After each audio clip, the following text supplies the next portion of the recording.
Miss হবে না আপনার পছন্দের টিভি শো দেখুন জি5 অ্যাপে একদম ফ্রি। নমস্কার দর্শক বন্ধুরা, আমি অভিমন্যু সেন নিয়ে চলে এসেছি আপনাদের প্রিয় শো যার নাম সত্যের সন্ধানে অভিমন্যু। আর এই মুহূর্তের ব্রেকিং নিউজ হলো 2A/34 অ্যাক্সিডেন্ট কাণ্ডের নয়া মোড়।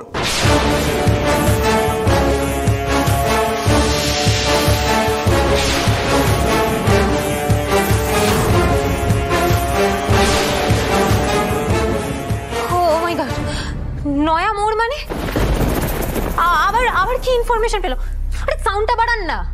হ্যাঁ ম্যাডাম। দর্শক বন্ধুরা, শুরুতেই আপনাদেরকে জানিয়ে রাখি, এই মর্মান্তিক দুর্ঘটনার খবর টেলিকাস্টের পর থেকে আমাদের ওপর বারংবার প্রশাসনের তরফ থেকে প্রেশার করা হচ্ছিল যাতে আমরা এই খবরটা টেলিকাস্ট না করে ড্রপ করে দিই। এর কারণ একটাই, সর্ষের মধ্যে ভূত লুকিয়ে আছে। আমরা সেই খবরেরই একটা চাঞ্চল্যকর তথ্য আপনাদের সামনে রাখতে চলেছি। কি খবর পেলো আবার ওরা? লাইভ নিউজ কাউকে ভয় পায় না, অভিমন্যু সেন কাউকে ভয় পায় না। আমাদের সাংবাদিক আলোকপর্ণা বসু অসাধারণ কাজ করেছেন, আমি ওনাকে ডেকে নেব। উনি আপনাদের সামনে এই চাঞ্চল্যকর তথ্য পেশ করবেন। পর্ণা স্টেডি, হ্যাঁ এ নাও, এই ফোনটা ডিসপ্লের সাথে কানেক্ট করে দেবে, কেমন?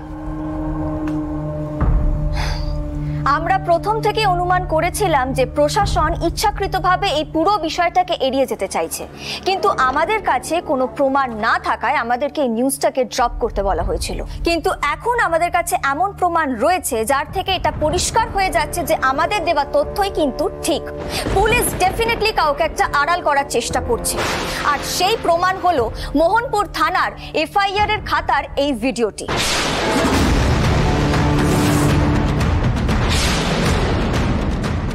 আপনারা সেই ভিডিওটি দেখে নিন। এই ভিডিওতে আপনারা স্পষ্ট দেখতে পাচ্ছেন যে 106 নম্বর পাতার পরে কিন্তু সোজা রয়েছে 108 নম্বর পাতা, কিন্তু 107 নম্বর পাতাটা কোথায় এখন সেই প্রশ্নই উঠছে। এবার আসি 106 নম্বর পাতা আর 108 নম্বর পাতায় ঠিক কোন সময় এফআইআরটা লেখা হয়েছিল সেই বিষয়। 106 নম্বর পাতায় এফআইআর লেখা হয় রাত 8:30টার সময়, তারপরে 108 নম্বর পাতায় এফআইআর লেখা হয়েছে রাত 11:45-এ, কিন্তু অ্যাক্সিডেন্টটা ঘটেছিল ঠিক রাত 10:30টার সময়। তাহলে এবার প্রশ্ন উঠছে, এর মাঝখানে যদি কোনো এফআইআর লেখা হয়ে গিয়ে থাকে তাহলে ঠিক সেই সময়ের পাতাটা কোথায় গেল?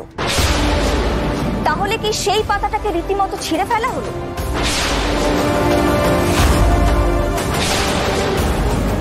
কোথায় গেল সেই পাতাটা? সত্যি একেবারে ওই পাতাটাই গায়েব হয়ে গেল। পুলিশ যদি এমন করে আমরা সাধারণ মানুষের কোথায় যাবো বলতো? কার উপর ভরসা করব? 107 নম্বর পাতাটা যে ছিঁড়ে ফেলা হয়েছে সেটা আপনারা স্পষ্ট এই ভিডিওতে দেখতে পাচ্ছেন, কিন্তু কেন? তাহলে কি সেই 107 নম্বর পাতাতেই 2A/34 অ্যাক্সিডেন্টের এফআইআরটা লেখা হয়েছিল?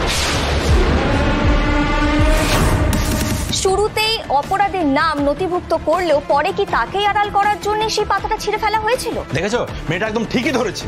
হ্যাঁ, স্পষ্ট বোঝা যাচ্ছে পুলিশ কেসটা পুরো চেপে দিতে চাইছে। থানার দাঁড়ি থেকে পাতা উধাও হয়ে যাবে, মামলাবাজি নাকি? কোথায় হারিয়ে গেল 107 নম্বর পাতা?